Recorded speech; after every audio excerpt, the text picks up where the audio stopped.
दोस्तों, लाड़की बहन की ई-केवाईसी को लेकर बहुत सारे कन्फ्यूज़न्स है, जिसमें से सबसे इम्पॉर्टेंट कन्फ्यूज़न्स को मैंने कवर किया हुआ है। आज की वीडियो में हम इसी बारे में बात करने वाले हैं। तो सबसे पहला सवाल है, मैंने 2024 में लाड़की बहन का फॉर्म भरा था, यानी कि जब फॉर्म शुरू हुए थे उस वक्त मैंने फॉर्म भरी थी और उस वक्त मेरा फॉर्म अप्रूवल भी हुआ था, यानी कि मंजूर भी हुआ था। लेकिन उस दिन से लेकर आज की तारीख तक मुझे एक बार भी लाड़की बहन का पैसा नहीं आया है। तो क्या मुझे भी केवाईसी करना ज़रूरी होगा? ये पहला सवाल है। बहुत लोगों ने ये सवाल किया है। बहुत सारे लोग ऐसे भी हैं जिनका फॉर्म अप्रूवल भी हुआ था लेकिन पैसे नहीं आए थे, एक बार भी आज तक पैसे नहीं आए। तो क्या ऐसे लोगों को भी केवाईसी करना होगा? क्या केवाईसी के बाद ऐसे लोगों को भी पैसा आना शुरू हो जाएगा? इस सवाल को हम लास्ट में कवर करेंगे, क्योंकि इसको थोड़ा सी एक्सप्लेन करके मुझे आपको एक स्क्रीन पर लेकर जाना होगा और आपको थोड़ा समझा कर इसमें बताना होगा, ताकि आप अपने इस तरह की प्रॉब्लम का सॉल्यूशन निकाल सको और आपको भी पैसा मिल सके, है ना। तो ये हम लास्ट में कवर करेंगे। अब सवाल नंबर 2 है कि सर, मैंने ई-केवाईसी तो कर ली है और मेरी ई-केवाईसी सक्सेस भी हो गई है, लेकिन मैं ये कैसे पता करूं कि मेरी ई-केवाईसी सक्सेस हुई है या नहीं हुई है, या फिर मैंने किसी के ज़रिए ई-केवाईसी कराई थी और उस बंदे ने मेरी ई-केवाईसी किया है या नहीं किया है, मैं ये कैसे चेक कर सकूंगी? तो इसको भी हम लास्ट में ही कवर करने वाले हैं, क्योंकि इसको भी एक्सप्लेन करने के लिए मुझे स्क्रीन पर जाना होगा और आपको वहाँ चेक करके दिखाना होगा कि आपकी ई-केवाईसी सक्सेस हुई है या नहीं हुई है, या जिस बंदे से आपने ई-केवाईसी कराए है उसने आपकी ई-केवाईसी किया भी है, खाली बेवकूफ़ बनाया। आप इस बात को कैसे चेक कर पाओगे, इसको भी हम लास्ट में कवर करेंगे। आप वीडियो में लास्ट तक बने रहो। मैं आपको कुछ ऐसी बोनस टिप भी देने वाला हूँ, जो बेवाए है, जो केवाईसी नहीं कर पा रही, उनके लिए क्या सॉल्यूशन हो सकता है, मैं उसकी भी आपको इस वीडियो में टिप देने वाला हूँ। तो अभी दोस्तों, ये दोनों सवालों को हम लास्ट में लेंगे। अभी हम तीसरे सवाल को कवर करते हैं। अब तीसरा सवाल है कि सर, मैंने केवाईसी कर ली और मेरी केवाईसी सक्सेसफुल भी हो चुकी है, तो क्या मुझे पैसे आने शुरू हो जाएंगे?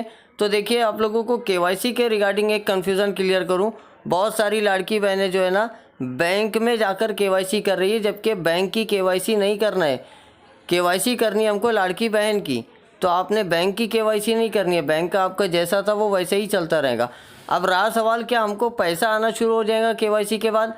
तो देखिए, अभी केवाईसी के एप्लीकेशन गवर्नमेंट तक के जा रहे हैं और केवाईसी की अभी डेट है ना, ख़त्म नहीं हुई है।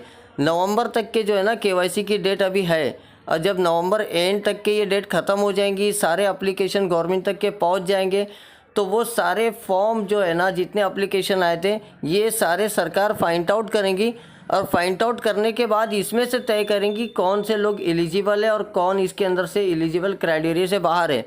और फिर उन्हीं लोगों को, जो एलिजिबल होंगे, उन्हीं लोगों को दिसंबर से पैसा आएगा। तो आपने नवंबर एंड तक के इंतज़ार करना है। आपको दिसंबर से जो पैसा आने वाला है वो ऐसे ही लोगों को आएगा जिनकी केवाईसी के दौरान वो एलिजिबल पाए गए। वही सही लोग होंगे, वही सही लड़की बहनें होंगी जो दिसंबर में पैसा पाएंगी। तो आपने तब तक के वेट करना है और केवाईसी हर हाल में करके रखनी है। अब चौथा सवाल है, सर, मेरे पति की डेथ हो चुकी है, तो क्या मैं अपने बेटे का या अपने पिता का आधार कार्ड लगा के केवाईसी कर सकती हूँ क्या? तो देखिए, गवर्नमेंट की तरफ से ऐसा कोई भी ऑफिशियल स्टेटमेंट नहीं है और ना ही कोई ऐसी ऑफिशियल गाइडलाइंस है, इसलिए आप लोगों को वेट करना चाहिए। आपको केवाईसी नहीं करनी है, आपने इंतज़ार करना है गवर्नमेंट की तरफ से कोई ऑफिशियल स्टेटमेंट आने का या जीआर आने का। और कोई अनवैलिड डॉक्यूमेंट लगा के केवाईसी मत करो, नहीं तो बाद में जब कोई वैलिड गाइडलाइंस आ जाएंगी तब आप पछताओगे, आप वहाँ पर अपनी इनरोलमेंट नहीं कर पाओगे। तो आप बिल्कुल वैसे ही रहो और रुके रहो, गवर्नमेंट की तरफ से कोई ऑफिशियल गाइडलाइंस आने दो। हाँ, आपको एक इतनी राय मैं दे सकता हूँ कि आप अपनी पर्सनल केवाईसी, यानी कि 2 ओटीपी जा रहे हैं, एक लड़की बहन पे और एक उसके लाइफ पार्टनर पे या उसके पिता पर, तो आप अपनी जो फर्स्ट स्टेप है ना वो कंप्लीट करके रखो, यानी कि खुद के आधार कार्ड का ओटीपी दे के वो फर्स्ट स्टेप कंप्लीट करके रख लो। अब रहा पति का सवाल, पति वाला कोई मामला आगे आएगा तब सेकंड स्टेप के लिए गवर्नमेंट कुछ गाइड करेंगी, लेकिन फर्स्ट स्टेप आप कंप्लीट करके रखो और कोई अनवैलिड डॉक्यूमेंट का यूज़ करके केवाईसी करने की कोशिश मत करो, नहीं तो आप योजना से बाहर कर दिए जाओगे। अब छठा सवाल है कि सर, 2024 में जब मैंने लाड़की बहन योजना का एप्लीकेशन करी थी तो उस वक्त मैं सिंगल थी और मेरे आधार कार्ड में जो है मेरे पिता का नाम था, लेकिन अब मैं मैरिड हूँ और मुझे केवाईसी करनी है और मैंने अपने आधार कार्ड में अपने पति का नाम चढ़वा चुकी हूँ, यानी कि अपने पति का नाम अपने नाम के आगे ऐड करवा चुकी हूँ। तो क्या मैं केवाईसी कर सकती हूँ? तो जी हाँ, बिल्कुल आप केवाईसी कर सकते हो। और केवाईसी करने के लिए आपको आपके आधार कार्ड का और आपके पति के आधार कार्ड का इस्तेमाल करना है। पिता के आधार कार्ड का इस्तेमाल बिल्कुल भी नहीं करना है। अब आपकी केवाईसी हो जाएंगी और ये सक्सेस भी हो जाएंगी, लेकिन आप जैसे ही अपने पिता का आधार कार्ड इस्तेमाल करोगे तो आप प्रॉब्लम में आ सकते हो। इसके लिए अभी आपको जो एक्टिव आधार कार्ड है उसी का इस्तेमाल करके आपने केवाईसी करनी है। अब आ जाते हैं दोस्तों हमारे उन 2 सवालों की तरफ जो इस वक्त सबसे ज़्यादा इम्पॉर्टेंट है। तो पहला सवाल था उसमें, सर मैंने 2024 में लाड़की बहन का फॉर्म भरी थी, मेरा फॉर्म अप्रूव भी हुआ था और मुझे आज तक एक बार भी 1 रुपया तक नहीं आया है, तो क्या मैं केवाईसी करा सकती हूँ? इसका जवाब जानने के लिए हमको कहाँ चलना होगा? स्क्रीन पर। जैसे ही हम स्क्रीन पर आएंगे तो यूज़र आईडी पासवर्ड के ज़रिए लॉगिन करेंगे और इस यूज़र आईडी से हमने जितने भी फॉर्म भरे वो सारे यहाँ पर नाम शो करने लगेंगे। तो आपने अपना नाम देखना है, नाम के आगे अप्रूव लिखा है क्या नहीं लिखा है। चलो ठीक है, अप्रूव भी हुआ है, लेकिन आज तक एक बार भी पैसा नहीं आया फॉर्म अप्रूव होने के बाद में भी। तो अब इसकी वजह जानने के लिए हमको क्या करना होगा? ये देखिए राइट साइड में एक बटन है, मैं आपको लेकर चल रहा हूँ, यहाँ पर आपने क्लिक करना है। जैसे ही आप क्लिक करोगे तो आपको वजह पता चल जाएंगी, क्या फॉर्म अप्रूव होने के बावजूद पैसे अभी तक एक बार भी क्यों नहीं आए, उसकी वजह पता चल जाएंगी। तो देखिए जैसे हमने क्लिक करा तो यहाँ पर क्या लिख कर आ गया है? स्टेटमेंट आ गया पूरा। यहाँ पर देखिए स्टेटमेंट में दिखा रहा है कि ये आधार कार्ड जो है बैंक अकाउंट से लिंक नहीं था, इसलिए पैसे नहीं आए। यहाँ पर ये भी बता रहा है, देखिए पूरी हिस्ट्री खुली हुई है, क्या अब तक के सरकार ने इस लड़की बहन को पैसा देने के लिए कितनी बार ट्राई किया है, उसकी डेट तक के शो कर रहा है।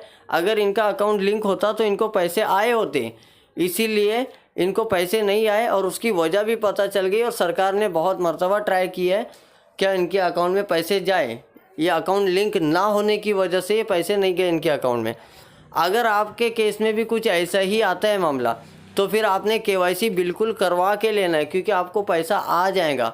जैसे ही आप केवाईसी कराओगे उसके बाद में फ़ौरन डीबीटी भी करवा लेना, बैंक अकाउंट को आधार कार्ड से लिंक भी करवा लेना, अगर आपका भी कुछ ऐसा ही केस है तो मेरे ख्याल से जो मैंने समझाने की कोशिश की है इस केस में वो आपको समझ में आया होगा। क्या आपने फॉर्म भरा था, अप्रूव भी हुआ और आज तक एक बार भी पैसा नहीं आया? तो इस तरह से चेक करो, अगर ऐसे ही केस है आपका भी तो बिल्कुल सॉल्व हो जाएगा। आप केवाईसी भी कराओ और डीबीटी भी कराओ, आपका प्रॉब्लम सॉल्व हो जाएगा। अब लौटते हैं सवाल नंबर 2 की तरफ, जिसमें ये पूछा गया है कि सर मैंने केवाईसी कराई थी तो मेरी केवाईसी सक्सेसफुल हुई है या सक्सेस नहीं हुई है, मैं कैसे पता करूँगी? मैंने जिस बंदे को अपने डॉक्यूमेंट्स दी थी केवाईसी करने के लिए, तो क्या उसने मेरी केवाईसी कर दी है या नहीं की है, ये मैं कैसे पता कर पाऊँगी? तो देखिए आपको वेबसाइट पे आना होगा और इस वेबसाइट की लिंक मैं आपको डिस्क्रिप्शन में दे दूँगा। जैसे ही आप वेबसाइट पर आओगे तो यहाँ पर आधार नंबर डालना है अपना खुद का, यानी कि लड़की बहन का आधार नंबर, और यहाँ पर कैप्चा डालना है और सबमिट कर देना है। जैसे ही आप सबमिट करोगे तो ऊपर आपको लिख कर आ जाएगा कि आपकी your KYC already successfully submitted, ऐसा लिख कर आ जाएगा, या फिर लिख कर आ जाएगा your KYC has been done orange colour में, तो यानी कि आपकी केवाईसी हो चुकी है। और अगर ऐसा लिख कर नहीं आता है बल्कि OTP आपके मोबाइल पर चला जाता है और OTP वाला बॉक्स खुल जाता है, तो ये समझ लो कि आपकी केवाईसी हुई नहीं थी, सामने वाले ने आपको बेवकूफ़ बनाया था। दोस्तों हम लोग जो वीडियो लेकर आते हैं काफ़ी जेन्युइन इन्फॉर्मेशन कलेक्ट करने के बाद आपके पास आते हैं, बहुत मेहनत लगती है वीडियो बनाने में, और आपके पास हम जो लाते हैं ना मटेरियल, ये सारा जेन्युइन होता है। तो आप लोगों से रिक्वेस्ट है, अगर इस तरह की आप इन्फॉर्मेशन और भी चाहते हो तो चैनल को सब्सक्राइब करके रख लो, और वीडियो अगर पसंद आ रही है तो काफ़ी मेहनत के बाद वीडियो कंप्लीट होती है तो एक लाइक ज़रूर कर दिया करो। आज की वीडियो में इतना ही दोस्तों, फिर मिलेंगे किसी वीडियो में। थैंक यू दोस्तों, बाय।